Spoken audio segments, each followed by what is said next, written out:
Adiblar nima uchun pushaymon qiladi? Qadimki zamonda o'tgan mashhur faylasuf Sokrat haqiqatni bir odam so'zlaydi, fitna fasodni ming odam so'zlaydi degan ekan. Haqiqatning nopozini qo'g'dash maydonida mustahkam turib dorg'a esilgan Sokrat o'z zamondoshlari ichida haqiqatni so'zlagan sanoqliqli kishilarning biri hisoblanadi. Uning Afina sotida so'zlagan chog'dagi jarangliq ovozi toki hozirgacha yangrab talay kishilarning qalbini larziga solmoqda. Albatta haqiqatli ijozatsiz sayohat qiladigan qudratli kuchga ega. Men adabiyot ko'chisiga ishtiyoq bog'lagandan buyon o'qigan asarlarimda adiblarning haqiqat qarashiga va ideyaviy mavqesiga bakrak diqqat qilib keldim. Odatda adabiyot tarixida soxtalikni chilliq, razillikni go'zallik, qabihlikni mehribonlik deb tushunadigan yoki ularning farqini mujmal toniydigan adiblar ko'p o'tgan. Shunga nurg'un adiblarning yozganlari tarixning siniqidan o'tanmay davr shamollarida to'zib tugigan. Biz insoniyatning adabiyot tarixiga haqiqat nazari bilan qaraydigan bo'lsak, har xil mavqadagi adiblarni, ya'ni haqiqat ustida tinimsiz izlangan izdinish ro'yiga boy, farosatlik adiblarni, haqiqat maydonida tavranmay turadigan jasoratlik adiblarni, haqiqat uchun borliqini beg'ishlab tillada daston bo'lgan o't yurak adiblarni, haqiqatdan bexabar holda yashab o'tgan olajo'qa adiblarni, haqiqatni tonigan ammo uningga yiqilishga jur'at qilolmagan to'g'ri yurak adiblarni, haqiqatni qo'g'dashga har qachon tayyor turgan fidokor adiblarni, bir umr haqiqatni setib xajlab odatlangan hayonkash adiblarni ko'ramiz. Har qaysi al adabiyotining osmonida nuroniy yulduzlardek charaqlab o'ziga tikilgan jup-jup ko'zlarni qamashtirib yetadigan adiblar dal tarixning rahimsizlik bilan tasqashlaridan bir-birlab o'tib, jahon ahlining o'rtaq e'tirobiga erishgan adiblardir. Bilish qonuniyati bo'yicha aytganda bir odamning tonishi tadrijiy cho'nqirlish jarayonini besib o'tadiganligi tabiiy ahvol. Biz har qanday bir adibning haqiqatni bilish jarayonini mushu qonuniyat bo'yicha ko'zatamiz.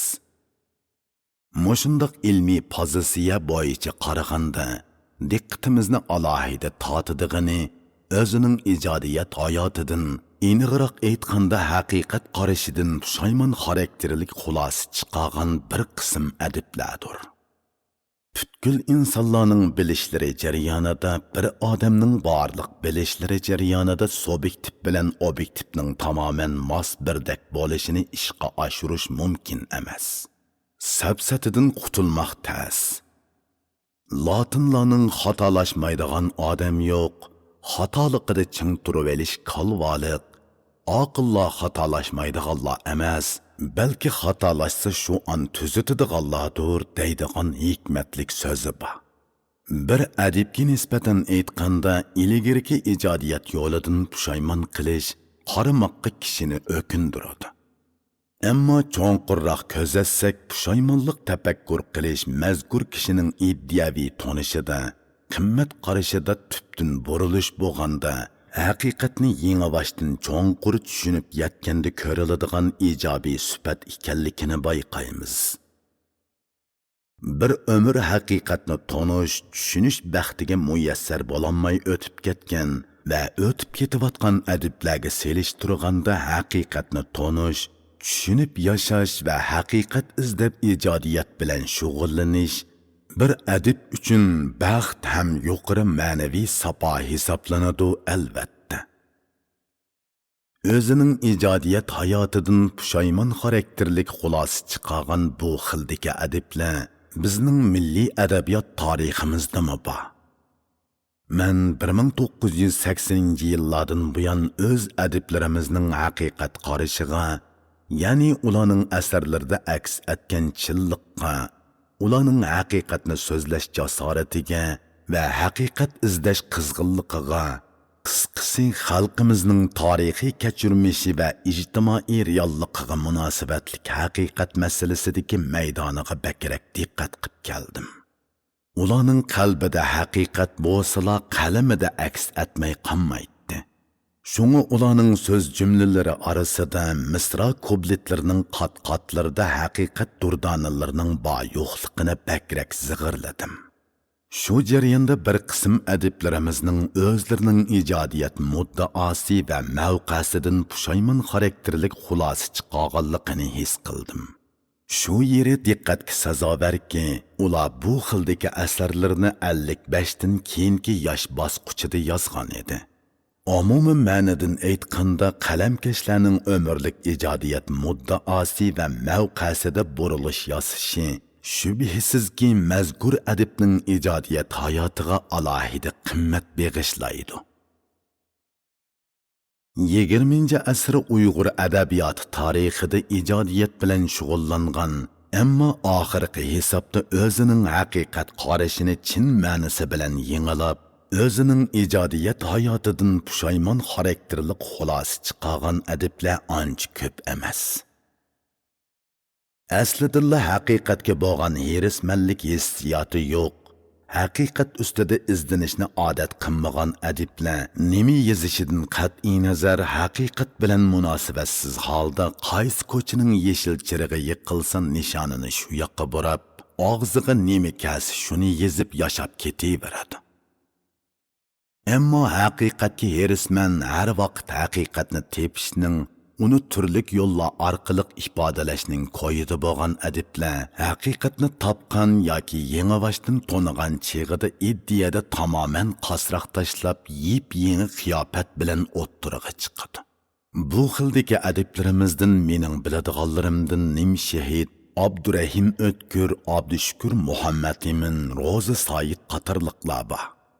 Shoir Nimshahid 1971-yili 8-oyda Ani yurti Bayda ömrünün ahirida nihayet qiyin kunlarni boshdan kechirayotgan chog'larida Pekirning iqrori nomli esil she'rini yezib, o'zining ijtimoiy haqiqatni tamoman xato tushunib kelgan pushaymonini cho'nqur nadomat bilan aks ettirgan. Shoir Abdurahim O'tkir 1981-yili yeshi 58 ga ulashganda Hidoyatnoma nomli nodir she'rini ijod qilib, eng tub falsafiy haqiqatni xato tushunib yashab kelganligini tan olgan. Shoir bu bir butun she'rini umr manzilida topdim nihoyat shu haqiqatni degan misro bilan oxirlashtirib, o'zining samoviy haqiqatni yengivashdan chin ma'nosi bilan tonib yetganligini ifodalagan. Olim Abdushukur Muhammad Emin 1993-yili 60 yoshga to'lganligi munosabati bilan yozgan katta asari Ömür talqinlarida o'zining 60 yoshda metafizikalik haqiqatni cho'nqur tushunib orif bo'lganligi, ya'ni uyg'onganligini iqror qilgan. Uning orifligining ma'nosi texmi keng haqiqat mazmunini o'z ichiga olgan. U o'zining ma'naviy musofisida ro'shan holda uyg'onganligi munosabati bilan texmi ma'nilik qilib, 60 yoshda g'aflatda qolgan kishini zemin larzisi bilan taqdir zilzilalarimi uyg'otanmaydi deb aytgan. Shoir Ro'za Said 1998-yili 55 yoshida yozgan Beg'ishlama nomli she'rida o'zining real dunyoga munosabatli haqiqatni xato to'niganligini ham ilgariki xato ijodiyat muddaosi haqidagi pushaymonlik hissiyotini nihoyatda dodil holda mundoq ifodalagan.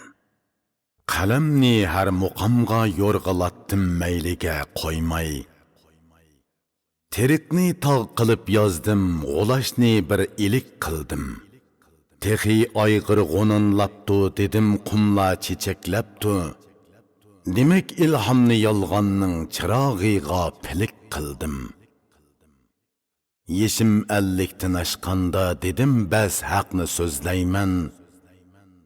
O'zimni zoti mansurdek kulahu jandilik qildim. Bilingla ushbu yozmamdan mening holimni o'g'lalla. Ketarman beajal mayli, avomni xandalik qildim.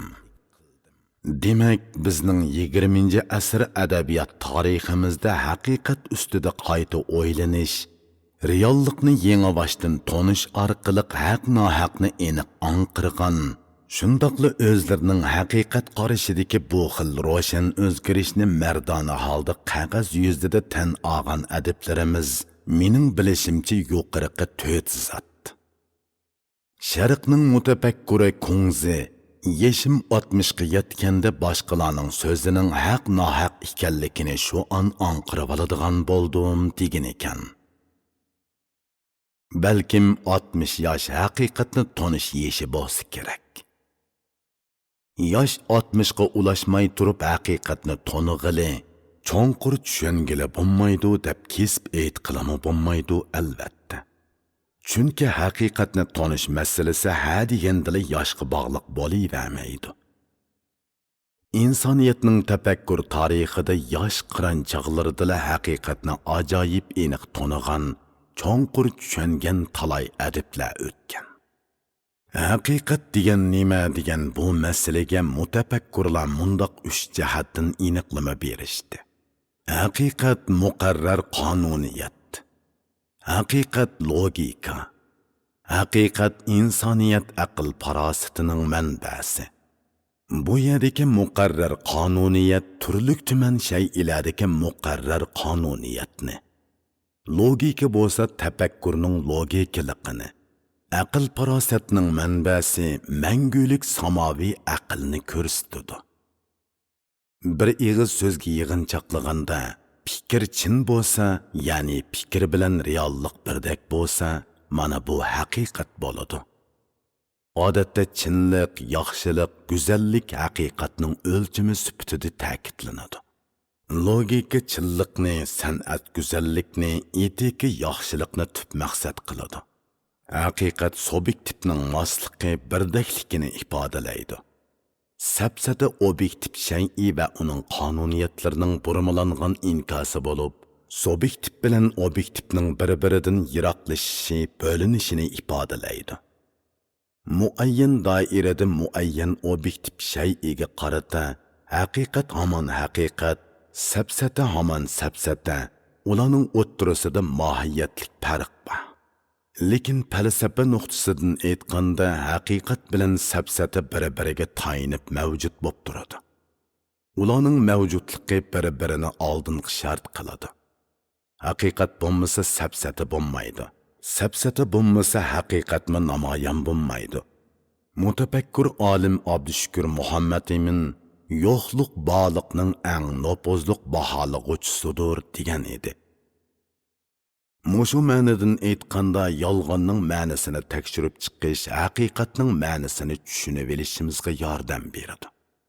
20-asr Uyg'ur adabiyoti tarixida jadidlik bayrog'ini ko'tarib milliy uyg'onish harakatini shakllantirgan mutafakkur islohotchi Abduqodir Damollam 1910-yili yozgan Nasihati Omma nomli asrida bu zamon g'aflat va beparvolik zamoni emas, uyg'onish va sezgurlik zamonidir, johillik va nodonlik davri emas, ilm ma'rifat davridir, susluq va bekorlik vaqti emas, tirishish va g'ayrat vaqtidir. Boshqa millatlar ilm va ma'rifat soyasida havoda uchib parvoz qilmoqda. Suv ostida bo'lsa xuddi quruqlikda yurgandek erkin uzishmoqda. Bizdagi g'aflat uyqusida yotmoqdamiz. Uyqu o'limning birodari va muqaddimasidir. Bu holatda doim uxlamoq, yo'q qilish va o'lim yo'lidir. Eli ham vaqt va fursat bor deb cho'qan sog'an. O'zini ko'kda yulduzlar yonar, yerda faqat shoir yonar deb xarakterlagan o't yurak shoir Abduxoliq Uyg'urmi 1930-yillarning 5-ida yozgan bir she'rida nodonligimiz, beparvoligimizga qattiq echinib, keladi bir kun pushaymon qilasan, taxtiga gapning shu chog'da yetsan. Xap desang u chog'da ulgurmay qolur, shunda Uyg'ur so'ziga tan berasan deb kesib aytgan. Biz Abduqodir Damollam bilan Abduxoliq Uyg'urning bu xitoblarida aks etgan tarixiy haqiqatga gumon bilan qariya olamizmi? Aql ko'zi ro'shan bu ikki o't yurak adibning dono hukmi, ijtimoiy reallik o'z ichiga olgan muqarrar yuzlanishni cho'nqur ko'zitish va tushunish orqali yakunlagan logikalik tafakkur emasmi?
Ular nima uchun zamondoshlarga qaraganda shuncha cho'nqur ham dono o'ylay olgan?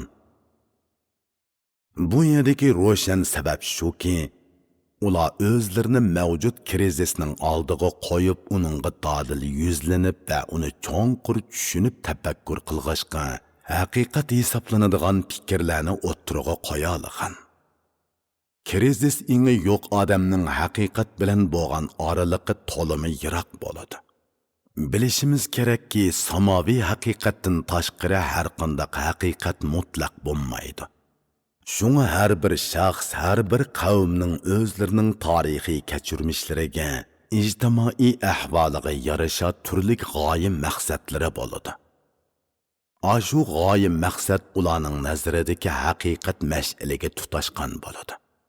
Bu haqiqat mash'alini har bir kishining farq etish iqtidori, tushunish qobiliyati o'xshash bo'lmaydi.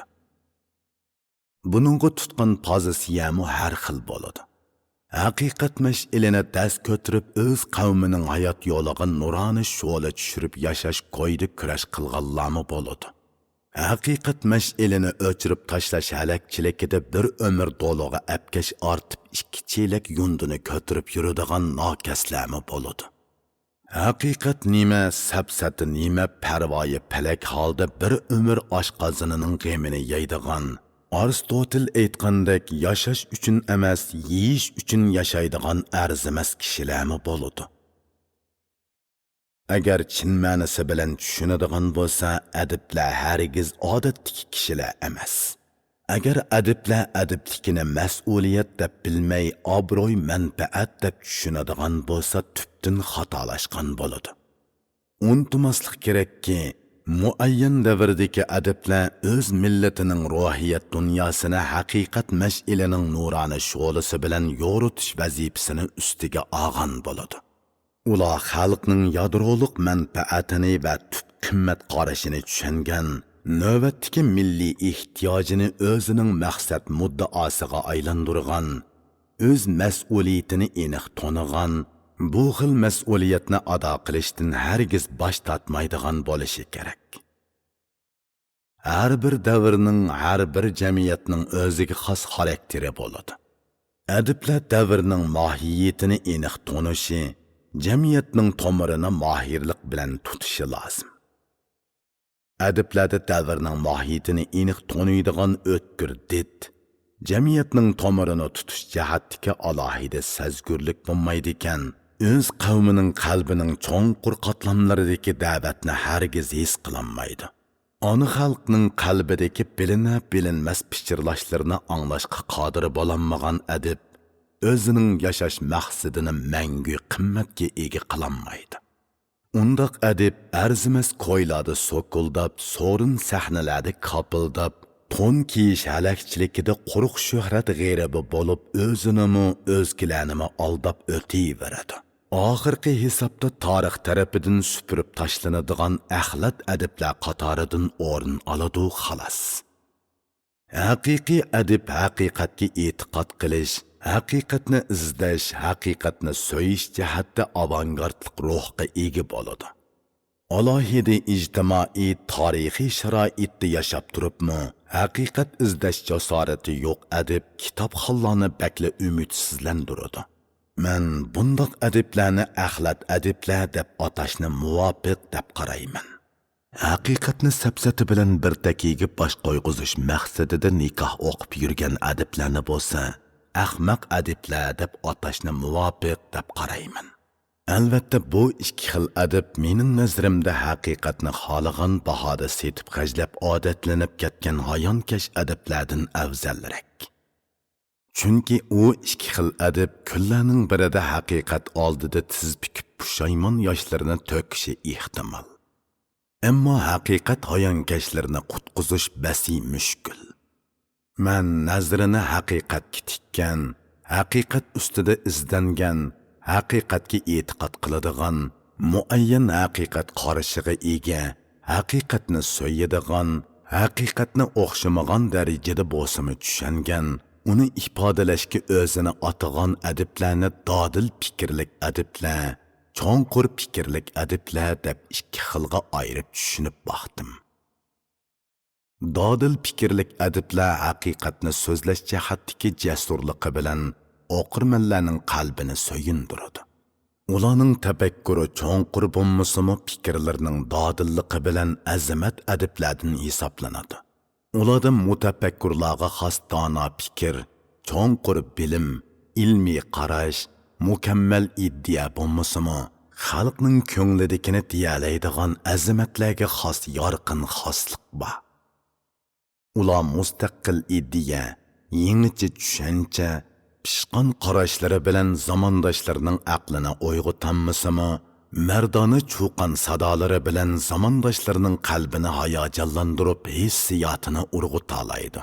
Haqiqatni so'yish, haqiqat uchun kurash qilish jihatdagi fidokorligi bilan ular gohida kishining masligi kagudak darajada ajoyib kuchlik bo'lib ketadi.